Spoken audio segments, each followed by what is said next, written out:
In this lesson, you're going to be learning about equations of motion. Now, equations of motion are incredibly useful tools. Now, I'm going to go through them with you. Don't panic the first time you see them. They look a bit scary, but once you get used to them, you will understand what they are. So, the first one is, now lucky for you, we don't have to learn how to derive them. We just have to learn how to use them. So, the first one is Vf is equal to Vi plus A delta t. Delta x is equal to Vf plus Vi over 2 times by delta t. Delta x equals Vi delta t plus a half A delta t squared, and Vf squared equals Vi squared plus 2A delta x, and V is delta x over delta t. Now, that looks really scary, but if we go through it nicely and slowly, you will see that it's actually pretty easy. And I will be going through an example to show you how to use these, so don't panic too much. First of all, you don't have to learn them as well, which is awesome. Okay, so now, the VI stands for your initial velocity or first velocity.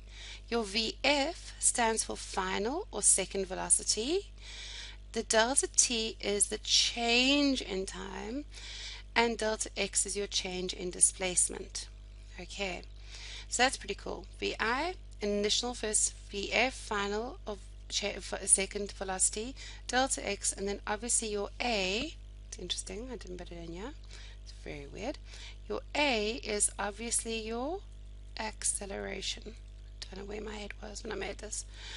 A is acceleration. Okay, this one here, I would say don't use, but if you have to use it, if you feel the need, then you may only use it for constant or average velocity, and that is just the change in displacement over change in time. That is what we've been using at the moment, but as soon as you have acceleration included in something, it gets a little bit complicated, and therefore I'm loath to let you use this because people get it wrong so often. But let's go through an example and I'll show you how to use these. So first of all, we need to make a sketch of the situation. If they don't give you a sketch, draw one. Okay, you don't have to be an artist. You've seen the way I draw. Doesn't have to be artistic at all, but you need to have an idea of what's going on. You need to identify a reference point and select a direction because we're working with vectors. So you need to select a direction. We write down the symbols of the variables, and then we allocate the information that we already have. Then we identify the appropriate equation. We substitute and solve for the unknown variable, and sometimes you may have to use more than one equation, but let's not panic just yet. Okay, let's look at an example. A car is traveling due east. It accelerates uniformly, covering a distance of 550 meters in 10 seconds. And the questions are, it says it has an initial velocity of 5. What is its acceleration? So let's go back and let's do a little picture. So we've got a little car, and like I said, it can be a block on wheels. Okay, a car is traveling due east. So we're going to choose due east as positive because we have started with that. You can choose anything. I tend to choose whatever the initial direction is. We're going left and right. The initial direction I choose is positive, so it's traveling due east. It accelerates uniformly, covering a distance of 550 meters in 10 seconds. The initial velocity is 5. Right, so now we need to write out what we've got. Initial velocity, VI, is 5. It's VF, we don't know. Its displacement, delta x, is 550. And our time, delta t, is in seconds, and it's 10 seconds. And they want to know what is the acceleration. Okay, now we have an equation. If we look at our equations, we've got VF equals Vi plus A delta t. We've got Vf squared equals Vi squared plus 2A delta x. We've got delta x equals VIT plus a half A delta t squared, and we have got delta x equals VF plus Vi over 2 delta t. Right, so what are we looking for? We don't have VF. So anything that has VF in it, we're not using. So we're not using that one, and we're not using that one. Right. Do we have, we don't, and we're not using that one. So it leaves us with one equation. So we're looking at delta x. So I'm going to change color here just so that you can make it easier for you to see my working. So we're going to go delta x is equal to VIT plus a half a delta t squared. Now some people like to rearrange originally because we're solving for a, and some people like to substitute in. I find that students tend to do better when the number's already in before they rearrange. So that's what we're going to do. We're going to go 550 meters equals initial velocity of 5 times by the time of 10 plus a half times by a, that's what we want, and the time again is 10 squared. Right, so we're going to go 550, we'll do it slowly, you can probably do it faster than this. 5 times 10 is 50 plus a half times by a times by 100. So if we take this 50 across, we subtract, so we've got 500 is equal to a half. Well, a half of 100 is just 50a, okay, because I took the 50, took it across, it becomes 500, and now what do? I divide both sides by 50, cancel, cancel, cancel, cancel, leaves a 1. So therefore the acceleration is 10 meters per second squared, and remember acceleration is a vector, so we have to put the direction, and since this is positive we know that it's traveling east. Right, see, that wasn't so bad. You just need to always grade 10s, even my grade 12s, I make them write down all the variables, and I make them write down all the values for those variables, and then they go look on their formula sheet, which you will have, and they choose the equation, and then they just plug it in. Super easy. Let's do another example. A bus is traveling west, starts from rest, moves in a straight line with a constant acceleration. It travels 40 meters in 40 seconds. And they want us to 1. Calculate its acceleration, 2. Its final velocity, and 3. At what time the bus will have covered half the distance. So let's start with the acceleration. So again, here is your bus. Okay, it's a bigger block this time. Obviously, if you can draw better than I can, you can draw. Okay, then this time it's traveling west, so we're going to make west positive. Okay, you can choose either way. It starts off with an initial velocity of 0 because it starts from rest. It moves at a constant acceleration. It travels, delta x is 40 meters in 4 seconds. Time is 4 seconds. Okay, and we want a. So if you realize, you might realize that we're actually going to be using the same equation we did last time. But again, just to make sure, I'm going to show you. Do we have VF? No. So VF is equal to VI plus A delta T. We've got VF squared is equal to VI squared plus 2A delta X. We've got delta X equals VIT plus a half AT squared. And we've got delta X is equal to VF plus VI over 2 delta T. And again, do you see that we don't have a VF here and we want A? So all the equations of the VF we can cross out. Okay, please don't go crossing them out on your formula sheet because you might need them for next question. Just ignore them. So now we're going to obviously be using delta X is equal to VIT plus a half AT squared. Now again, I'm just going to change in color so you can see where I'm writing. So delta X equals VIT plus a half AT squared. Okay, do we have delta X? Yes, we do. It is 40. The initial velocity is 0, which is wonderful because that means that we're going to get 0 times by the time is 4 plus a half times by A times by 4 squared. Awesome, because then that goes away because 0 times 4 is 0.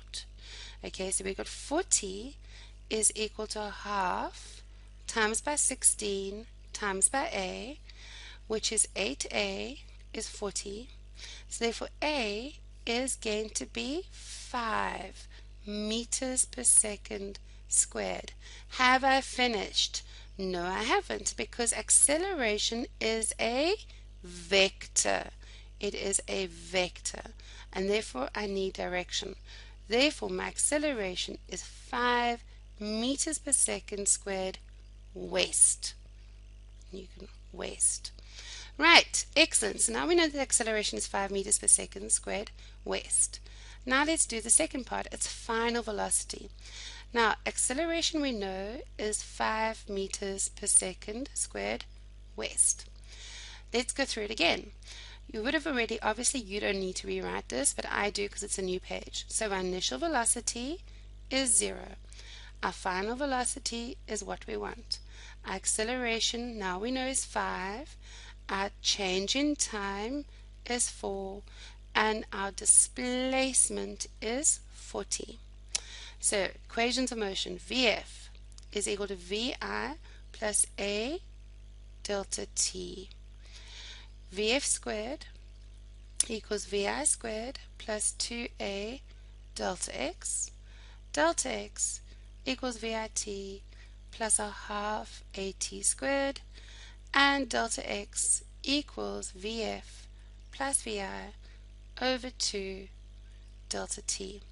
Now, do you see that we could either use the first one, because we've got the initial velocity, we've worked out the acceleration, and we've got the time. We could use the second one, because we've got the initial velocity, we've got the displacement, and we've got the acceleration. We couldn't use the delta X, and we can use the third one. But here's the thing.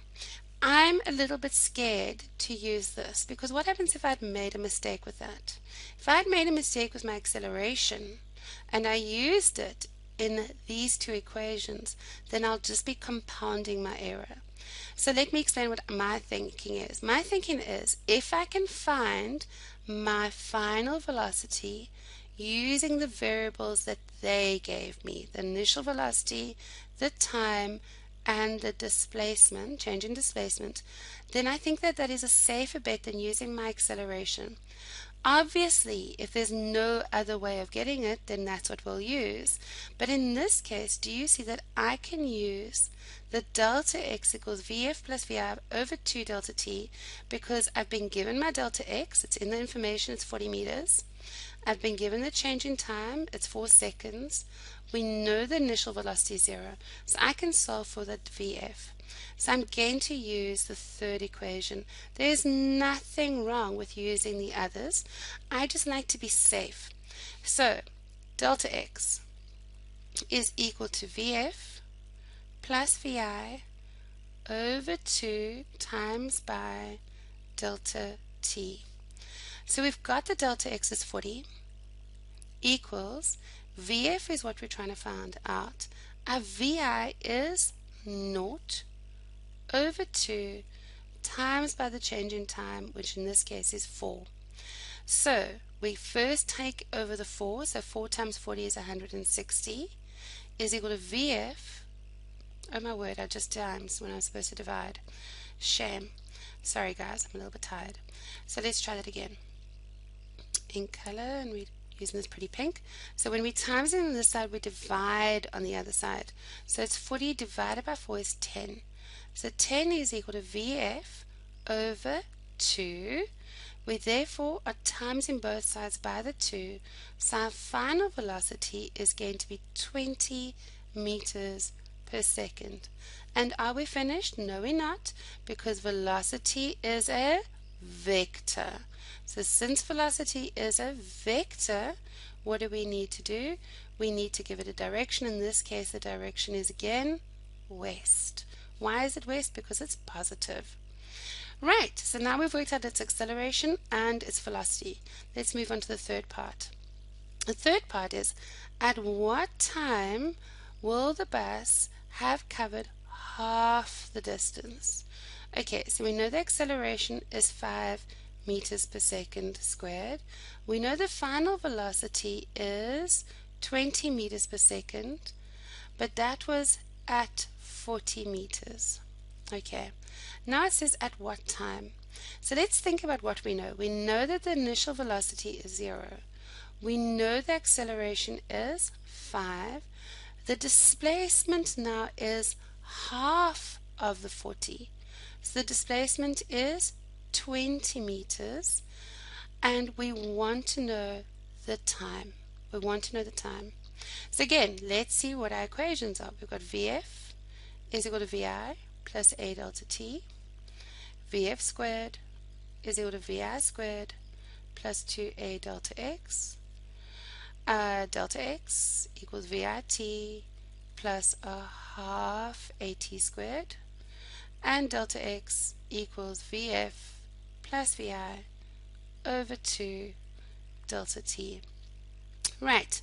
Again, do we have the final velocity?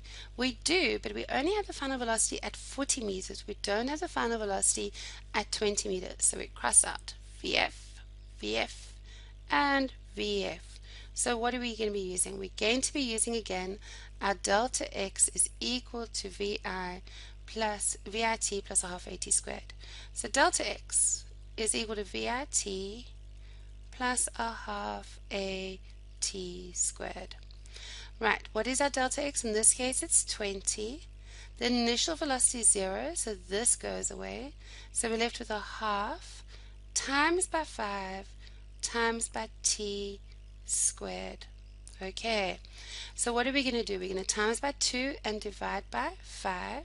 So we go 20 times by 2 divide by 5 is going to equal T squared. So that's 40 divided by 5, which is 8, equals T squared. And then we use our calculator and we find the square root of 8. So the time is going to be 2.83 seconds. 2.83 seconds.